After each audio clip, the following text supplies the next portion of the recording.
Hello, Jameson? Yep. Tamara? Tamara.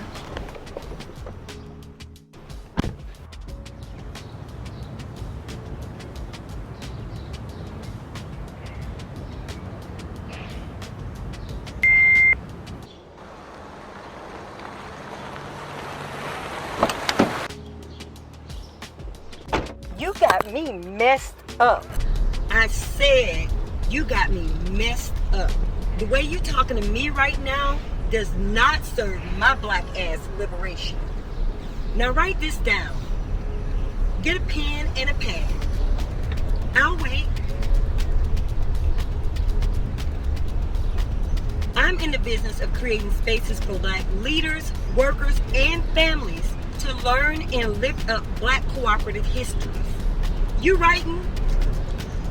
Tear down what does not serve us, create our own opportunities, and meet our own needs, and develop successful collaborative economies.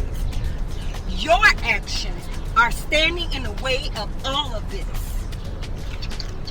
I am more than ready to separate myself from your parasitic existence of domination so that me and my people can be able to provide for ourselves.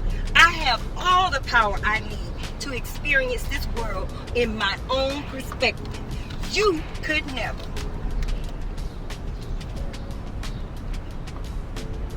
You good, boo? I'm alright. I had to let these people know, first off, I believe we have to separate ourselves from the white supremacist BS. Okay. We have to build what's needed to provide for ourselves and our communities. And as we dismantle what does not preserve our cultural practices, we must create additional systems and structures that actually serve us. We achieve this by asking ourselves, what does my liberated self look like? What do I need to access my most liberated self? And how can I work to make that version of myself more present and beyond?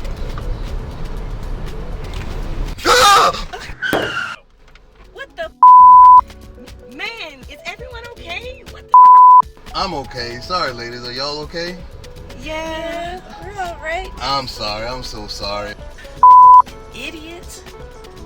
We would be fine if you was paying attention to the road.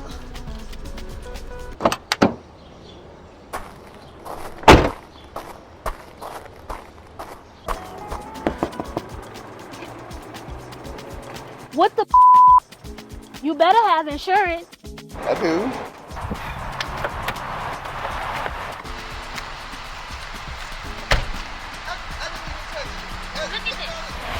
That's dirt. That's dirt.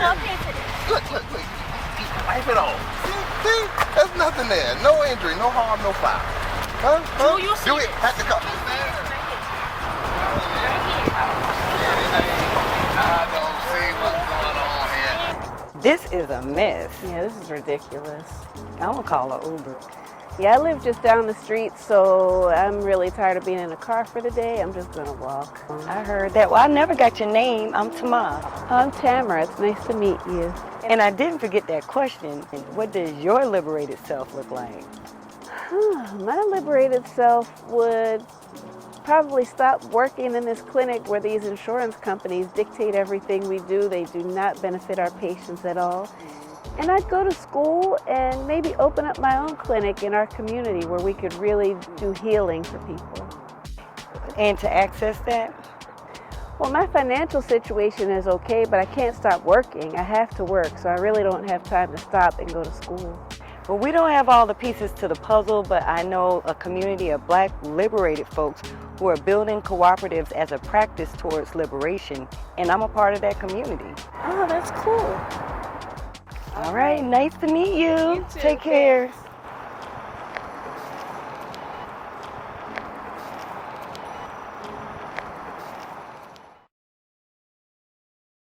So I am Tamara Yisrael, and I'm the Education and Outreach Coordinator with Cooperation New Orleans.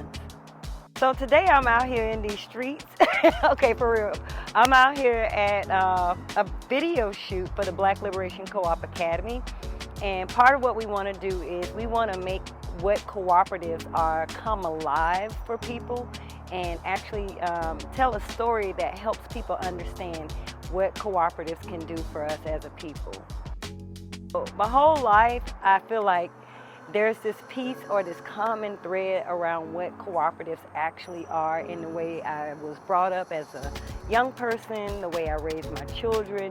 But I didn't learn about cooperatives until moving here to New Orleans. I'm originally from Birmingham, Alabama, but I moved here in 2011 and joined the New Orleans Food Co-op. And that's when I found this quote-unquote business model that resonated with the way that I live my life. And so I saw that as a way for us to actually create a practice. I wanted to tell that story around what cooperatives are to other people like me so that we can use that as a way to solve our own problems. So for me, cooperatives, I feel like have been embedded in like my whole lifestyle from being a young person to adult. So while we see how the world has been shaped based off the quote-unquote economy, Black people and Black communities have been traditionally left out of what we call the popular or the larger economy. And cooperatives can be an entry point for us as Black folks with businesses, with ways of being that can actually enter into a shared economy or a new economy or even build a solidarity economy. So I see cooperatives as a tool towards liberation, really solving our problems that are rooted in economic disparities. Cooperatives are businesses and practices that create a set of shared values for us as a people, and we can use this space to help build up and meet our own collective needs. Being an actress is somewhat of a new experience, but the team, this very cooperative team that I'm working with, has made it feel like I'm a professional. They've given me like all the supports, the coaching, and so going through this process has felt really like inspiring and just a shared learning process. And I think cooperatives, well, I know cooperatives have education as one of their core values, and this piece has been really educational for me, and I hope that the end product is educational for the person who's viewing it. So as a part of what we've been doing with Cooperation New Orleans, we actually started this energy in 2019 as a way to answer some of the problems that we felt with workers' rights, with meeting and solving food access problems in our communities.